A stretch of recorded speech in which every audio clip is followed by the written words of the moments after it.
Julio Ramón Ribeiro.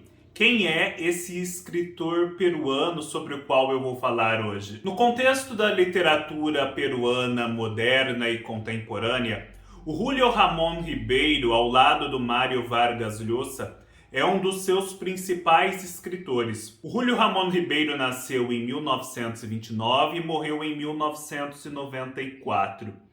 Ele viveu boa parte da sua vida na Europa, mas sempre mantendo estreitos laços com o Peru e inclusive com a política peruana, na medida em que ele integrava aquele órgão da ONU, a Unesco, representando o Peru. Ele conviveu também estreitamente com o já mencionado Mário Vargas Llosa e com ele sempre manteve relações, ora de uma amizade mais tranquila, ora de certa tensão, principalmente por razões políticas. O Julio Ramón Ribeiro se destacou principalmente na escrita de contos. Os Urubus Sem Penas, que acaba de sair no Brasil, é uma coletânea de contos, a sua primeira coletânea de contos, lançada em 1955. E aqui no Brasil, antes ele tinha sido publicado pela Cosac Naif, num livro chamado Só para Fumantes. Dele também nós conseguimos encontrar hoje em dia um outro livro chamado Prosas Apátridas, dentro daquela coleção Outra Língua da Rocco. Julio Ramón Ribeiro ganhou vários prêmios em vida e o principal deles é o prêmio Juan Rulfo do México. Os Urubus Sem Penas é uma coletânea de 8 contos surpreendente, extremamente bem feita, extremamente bem acabada e redonda. E surpreende e entusiasma ainda mais quando nós descobrimos que é a primeira coletânea de uma série de outras que o Julio Ramón fez. Ou seja, se esse já é o livro de estreia do Julio Ramón Ribeiro e ele é assim tão bom, imagine o que não deve ter vindo depois. Os contos aqui reunidos, eles têm uma característica estrutural comum. Eles todos começam em média res. Fala-se, por exemplo, das epopeias clássicas, como a Ilíada e a Odisseia, que elas começam em média res, ou seja, no meio da ação. Nós não somos introduzidos às origens remotas do protagonista, acompanhamos seu desenvolvimento até chegar no que seria o contexto fático principal da história. Nós já somos colocados no meio desse contexto fático e só aos poucos vamos apreendendo o que se passou antes e quais são as características daqueles personagens que estão ali em ação. É isso que acontece aqui nos contos do Julio. A gente começa no meio da ação, à medida que vamos acompanhando o relato da situação presente, que é a situação crítica, que é a situação assim que deflagra todo o interesse na história. Nós vamos tendo acesso a memórias, a reflexões, a diálogos dos personagens que vão revelando o que aconteceu antes, detalhes mais apurados do que está acontecendo agora e quem eles são. Em todos eles também há sempre um final surpreendente, esclarecedor de muito do que acontecia e perturbador. Perturbador seja por revelar no interior desses personagens tendências para o mal, para a crueldade, seja porque ele coloca esses personagens como vítimas do contexto social, como se fosse de um destino trágico do qual não é possível escapar. Os contos são escritos num estilo muito limpo, muito coeso, muito redondo. É um estilo limpo, objetivo, direto, mas que não cai no jornalístico, sabe? Numa simplicidade excessiva.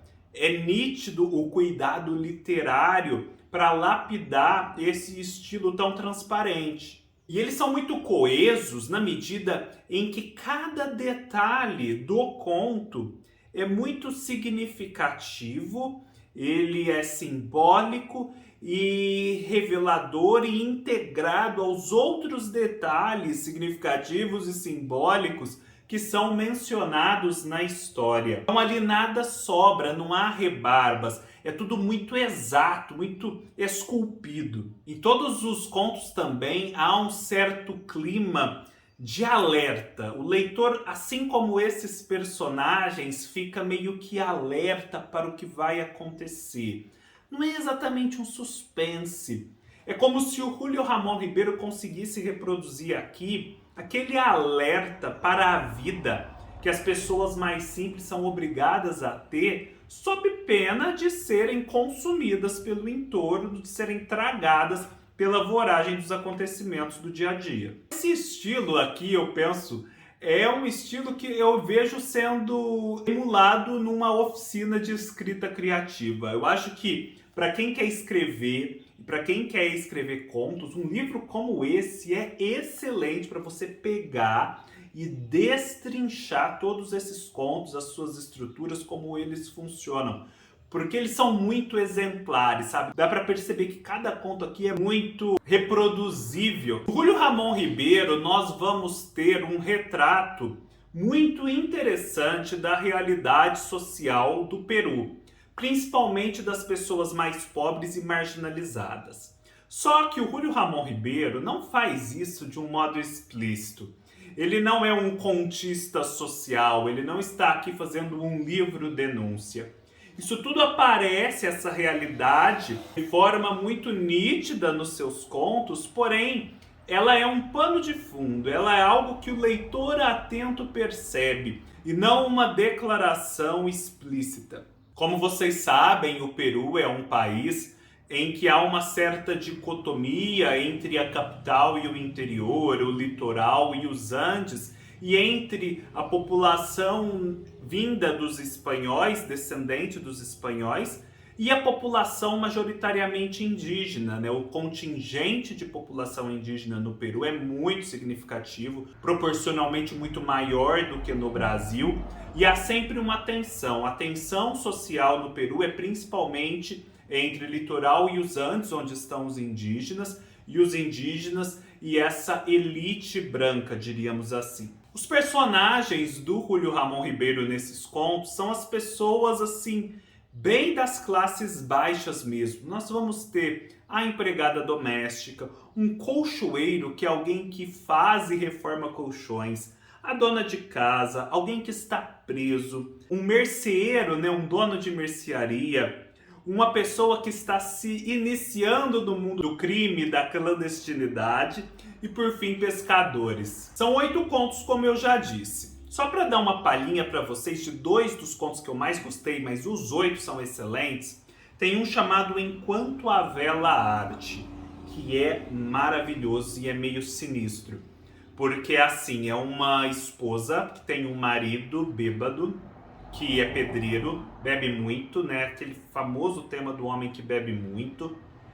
Ela sofre por conta disso, a família não consegue prosperar por conta disso, ela tem vontade de abrir uma quitanda, de ter seu próprio negócio e, assim, trabalhar menos, né? Ou num serviço mais limpo, mais confortável.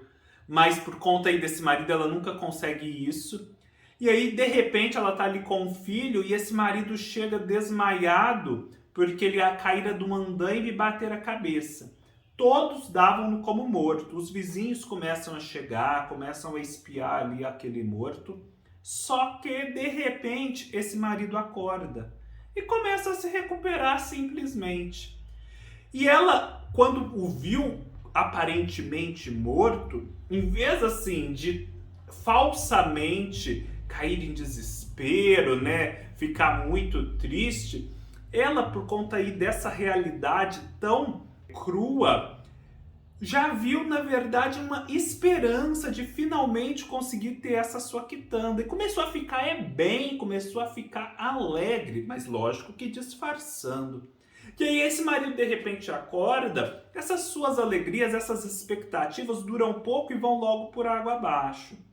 Só que assim, ela fica meio relutante em aceitar aquela realidade, de continuar da mesma forma, e ela aguarda essa vela que está acesa no meio da noite se acabar para finalmente ela poder ir dormir. O marido e o filho já dormem. E enquanto isso, ela vai pensando, tentando assimilar e aceitar essa situação, mas ela não aceita.